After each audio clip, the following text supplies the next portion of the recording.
भैया ये मेरे घर पे ताला किसने लगा दिया? मैं तो सुबह खुला छोड़ कर गया था। तुम्हारे पापा ने इस घर को गिरवी रखकर सेठ जी से कर्जा लिया था। थोड़ी देर पहले सेठ यहाँ आया था और ये घर किसी डॉक्टर को दे दिया और इसके कागज भी।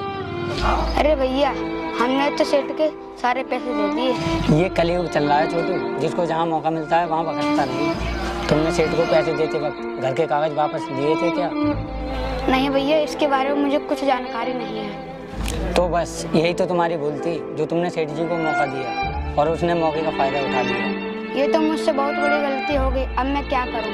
अब तो तुम्हारे पास सिर्फ एक ही रास्ता है, तुम सेठ के पास जाओ और सेठ जी से बात करो। क्या पता उनको तुम पर दया आ जाए। ठीक है, फिर मैं चलता हूँ।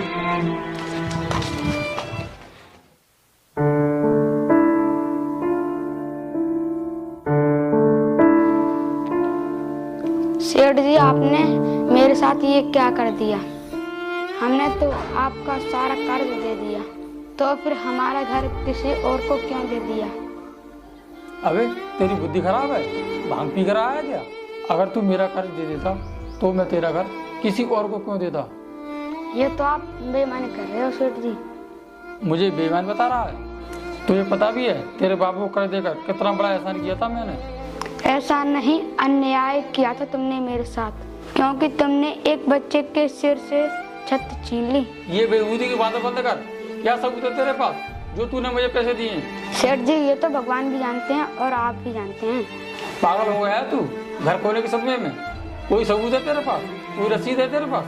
देख, तेरी बात ना तो पुलिस मानेगी और ना ही कोर्ट मानेगा। सेठ जी, मैं आपके आगे हाथ जोड़ता हूँ, मुझे घर से बेघर मत करो। तो तू ऐसे नहीं मानेगा, निकल यहाँ से। आज के बाद इस घर में पैर मत रख देना। चल भाग यहाँ से।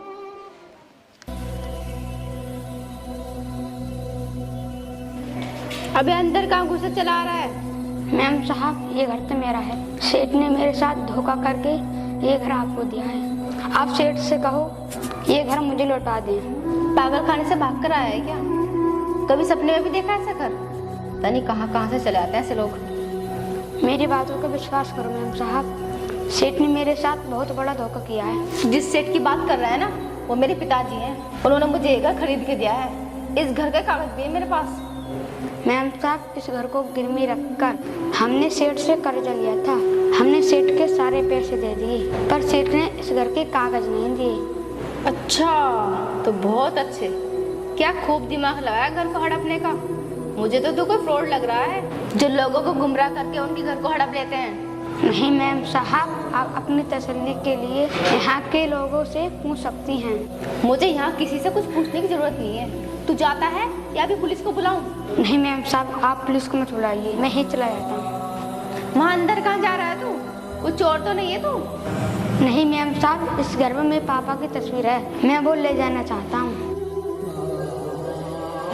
इस घर में तेरा कोई सामान नहीं है, मैं तुझे अच्छी तरीके से जानती हूँ। तू यहाँ चोरी करने का जुगाड़ लगा रहा है ना?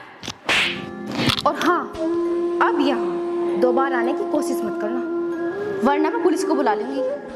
चल अब निकल यहाँ से।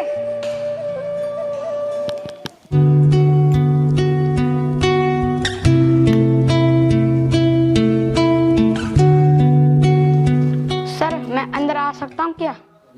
अबे तेरी तो बहुत हालत खराब है। तू भीख मांगने का काम करता है क्या?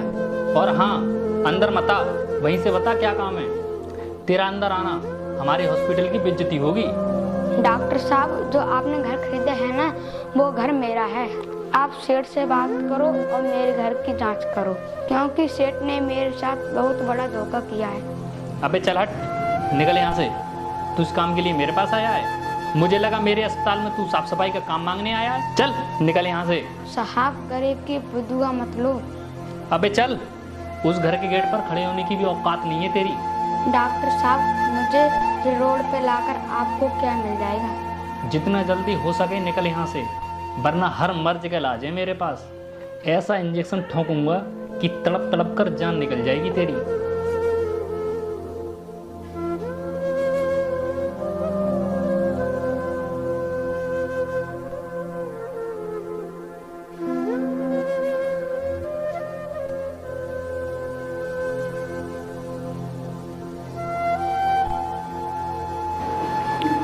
अबे तो यहाँ पर भी पहुंच गया। कौन है ये? तुम इसे जानती हो? तुम्हें पता है ये एक फ्रॉड है, लोगों को गुमराह करके उनका घर हड़प लेता है ये। ऐसे लोगों से सतर्क रहना चाहिए, ऐसे लोग ही बड़ी वारदात को अंजाम देते हैं। ऐसे लोगों को तो पुलिस को पकड़वा देना चाहिए। मैं अभी पुलिस को फ़ोन लगाता हूँ। पुलिस क्या करेगी? पैसे लेकर छोड़ देगी। ऐसा करते हैं, इसको सजा हम ही देते हैं, फिर आज के बाद ये यहाँ कभी दिखाई नहीं देगा। तुम सही कह रही हो।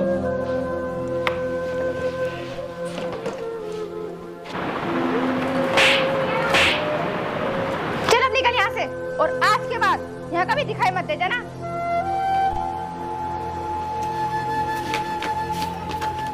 आजकल इस दुनिया में सच्चाई की कोई अहमियत नहीं होती। सभी लोग झूठे और बेईमान होते हैं। इस जालिम दुनिया से मुझे कैसे मुकाबला करना है, मैं आज अच्छी तरह से जानता हूँ। मैं बिल्कुल कंगाल हूँ। मैं उन लोगों को सबक सिखा के रहूँगा।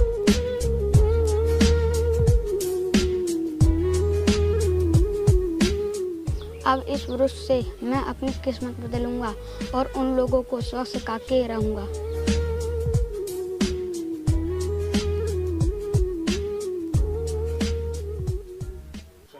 अंकल, क्या मैं आपके जूते साफ कर दूं? हाँ बेटा कर दो। वैसे भी मुझे अपने जूते साफ कराने का वक्त नहीं मिला। अच्छा हुआ जो तुम मुझे रास्ते में ही मिल गए। अभी करता हूँ अंकल।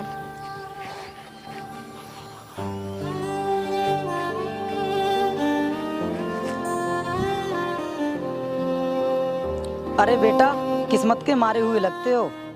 हाँ अंकल, बहुत बुरी तरह।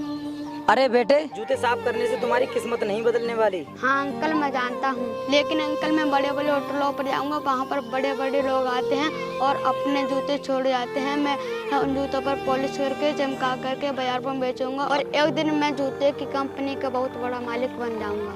लगता है बेटे तेरे हौसले बहुत बुलंद हैं। और मैं भी एक होटल का मैनेजर हूँ और मेरे मालिक के बहुत सारे होटल हैं और उन होटलों में मैं तुम्हें जाने की अनुमति दिलवाऊंगा। अच्छा बेटा, तू मेरे साथ चल, क्योंकि आज से तेरा वक्त बदलने वाला है।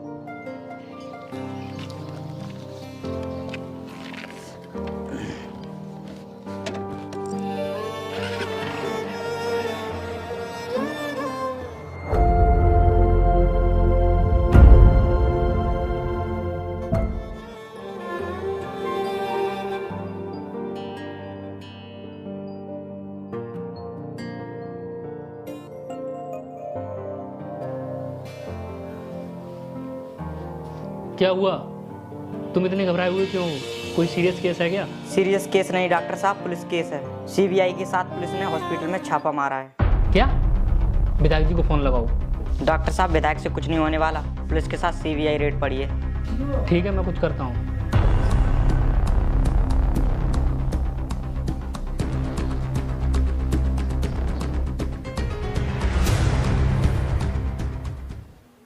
हेलो, मैं डॉक्टर वीर बोल रहा हूँ। डॉक्टर साहब, हमारे पास तुम्हारी गिरफ्तारी का सर्च वारंट है। लेकिन सर, मेरे वारंट किस वजह से निकाले गए हैं? तुम्हारे अस्पताल में नकली दवाइयाँ और ड्रग्स का धंधा होता है। लेकिन सर, ये सब झूठ है। डॉक्टर साहब, आपके अस्पताल से कुछ नकली दवाइयाँ और 3 किलो कोकीन बरामद हुई है। सर, आप नहीं जानते, लोग जलते हैं मेरी तरक्की से। ये सब मुझे फंसाने की कोई नई साजिश है। डॉक्टर साहब, इसमें हम कुछ नहीं कर सकते। ठीक है सर, जिसने भी मेरे ऊपर केस किया है उसके साथ मेरी मीटिंग फिक्स कराओ।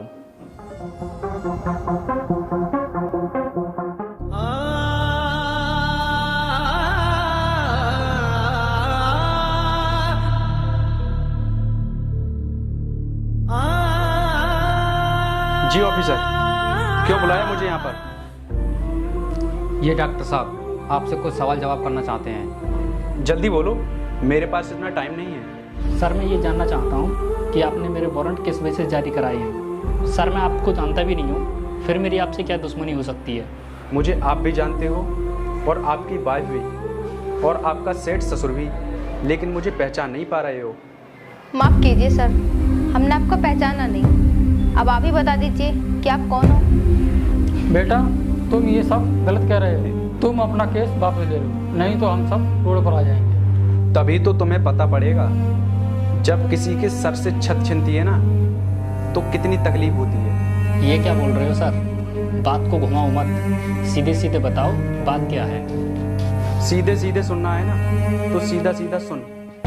मैं वही बच्चा हूँ जिसके पिता ने खून पसीने की कमाई से बनाया हुआ घर 15 साल पहले तुम लोगों ने हड़प लिया था, याद है? हाँ बेटा याद है। मेरे कर्मों की सजा मेरी बेटी और मेरे दामाद को मत दो। इन लोगों ने भी कम अन्याय नहीं किया था मेरे साथ। मेरे पास एक ही घर था, वो भी इन लोगों ने छीन लिया। जरा सोचो मेरे दिल पर क्या गुजरी होगी और मुझे कितनी तकलीफ हुई होगी। देखिए सर, आपके साथ जो भी हुआ वह सब भूल जाइए, लेकिन आज भी आप अपने घर की पूरी कीमत ले सकते हो। सर, अपना केस वापस ले लीजिए। बकवास बंद कर। तूने मुझसे उस दिन क्या कहा था कि तेरा अंदर आना इस हॉस्पिटल की बेइज्जती है, और आज मैं तुझसे कहता हूँ तेरा मेरे सामने बैठना मेरी शान के खिलाफ है। हो गई आपके दिल को तसल्ली? क्या कुछ और भी पूछना बाकी है?